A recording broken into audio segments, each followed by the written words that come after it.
بسم اللہ الرحمن الرحیم۔ دوستو، بہنوں، بھائیوں، آج ہم سورہ المائدہ کی آیت نمبر 2 کی تفسیر پیش کر رہے ہیں۔ اس کی تلاوت صبح ہو چکی ہے بمع اردو اور انگلش ترجمہ کے۔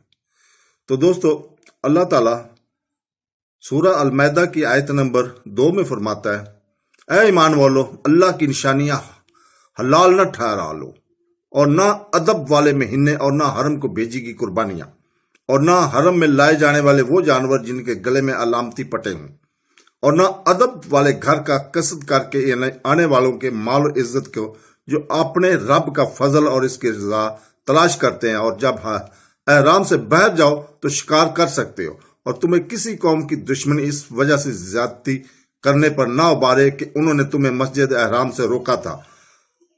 نیکی اور پرہیزگاری پر ایک دوسرے کی مدد کرو، گناہ اور زیادتی پر باہم مدد نہ کرو، اللہ سے ڈرتے ہو، بے شک اللہ شدید عذاب دینے والا ہے۔ تو دوستو، اس آیت میں دین کی نشانی کی قدر کرنے کا حکم فرمایا، اور معنی یہ ہے کہ جو چیزیں اللہ تعالیٰ نے فرض کی اور جو منع فرمائی، سب کی حرمت کا لحاظ رکھو۔ نیز جو چیزیں اللہ تعالیٰ کی نشانیاں قرار پا جائیں، ان کا احترام کرنا بہت ضروری ہے، لہذا دینی عظمت والی چیزوں کا احترام کیا جائے۔ تو دوستو، یعنی اللہ تعالیٰ کی نشانی میں خانہ کعبہ، قرآن پاک، مساجد، اذان، بزرگوں کی مزارات وغیرہ سب ہی داخل ہیں، بلکہ جس چیز کو اللہ تعالیٰ نے مقبول بندوں سے نسبت ہو جائے وہ بھی اس میں شامل ہو جاتی ہے۔ جیسے حضرت حاجرہ رضی اللہ تعالیٰ عنہ کے چند قدم صفا اور مروہ پہاڑوں پر پڑے تو وہ پہاڑ بھی اس میں شامل ہو گئے، اور رب کریم ذوالجلال نے فرمایا، جس کا ترجمہ ہے کہ صفا اور مروہ، بے شک صفا اور مروہ اللہ کی نشانیوں سے ہیں۔ تو دوستو، اللہ تعالیٰ نے فرمایا گیا کہ حرمت والے مہینوں کو حلال نہ ٹھہرا لو۔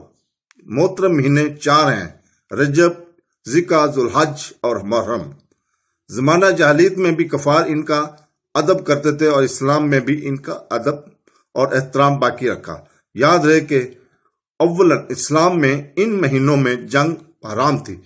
اب ہر وقت جہاد ہو سکتا ہے، لیکن ان کا احترام بدستور باقی ہے۔ اس کی تفصیل سورہ توبہ آیت نمبر 36 میں آئے گی۔ تو دوستو، عرب کے لوگ قربانیوں کے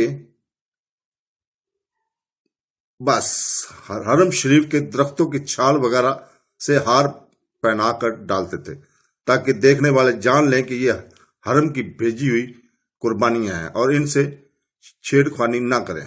حرم شریف کی ان قربانیوں کے احترام کا حکم دیا گیا تھا۔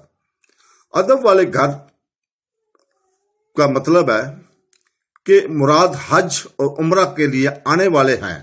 آیات کا شان نزول یہ ہے کہ تشریح بن مشہور بدبخت تھا، اور وہ مدینہ طیبہ میں آیا اور سرکار دو عالم صلی اللہ علیہ وسلم کی خدمت میں حاضر ہو کر کہنے لگا کہ آپ صلی اللہ علیہ وسلم مخلوق کے خدا کو کیا دعوت دیتے ہیں؟ تاجدار رسالت صلی اللہ علیہ وسلم نے ارشاد فرمایا، اپنے رب کو ایمان لانے اور اپنے رسالت کی تصدیق کرنے اور نماز قائم کرنے اور دینے کی دعوت دیتا ہوں۔ وہ کہنے لگا، بہت اچھی دعوت ہے، میں اپنے سرداروں سے رائے لے لوں تو میں بھی لاؤں گا اور انہیں بھی لاؤں گا۔ یہ کہہ کر وہ چلا گیا۔ حضور پاک صلی اللہ علیہ وسلم نے اس کے آنے سے پہلے ہی اصحاب کو خبر دے دی تھی کہ قبیلہ ربیعہ کا ایک شخص آنے والا ہے جو شیطانی زبان بولے گا، اور اس کے جانے کے بعد حضور اقدس صلی اللہ علیہ وسلم نے فرمایا کہ کافر کا چہرہ لے کر آیا تھا، اور غدار و بدت عہد کی طرح مڑ کر چلا گیا۔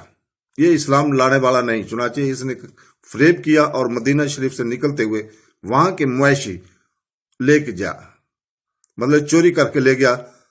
اگلے سال وہ یمامہ کے حاجیوں کے ساتھ تجارت کا کثیر سامان اور حج کی کلا پوش یعنی مخصوص بارہ والی پال کے لے کر حج کے ارادے سے نکلا۔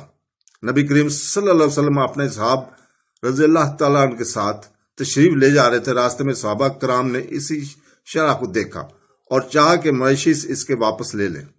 لیکن نبی کریم صلی اللہ علیہ وسلم نے منع فرما دیا. اس پر یہ آیت نازل ہوئی اور حکم دیا گیا کہ جو حج کے ارادے سے نکلا ہو اسے کچھ نہ کہا جائے.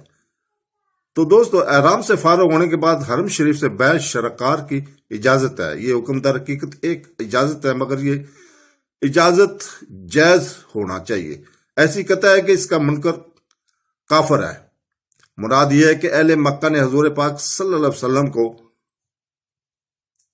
اور آپ صلی اللہ علیہ وسلم کے صحابہ کرام کو حدیبہ کے دن عمرہ کرنے سے روکا، لیکن تم ان کے اس موازنانہ فعل کا انتقام نہ لو. البتہ یہ یاد رہے کہ اب کافر کو مسجد احرام سے روکا جائے گا، کیونکہ بعد میں ممانعت کا حکم نازل ہو گیا تھا.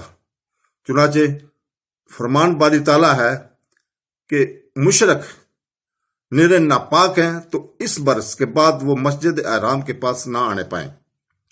تو دوستو، اس آیت مبارکہ میں اللہ تعالیٰ نے دو باتوں کا حکم دیا ہے: نیکی اور پرہیزگاری پر ایک دوسرے کی مدد کرنے، گناہ اور زیادتی پر باہمی تعاون نہ کرنے کا.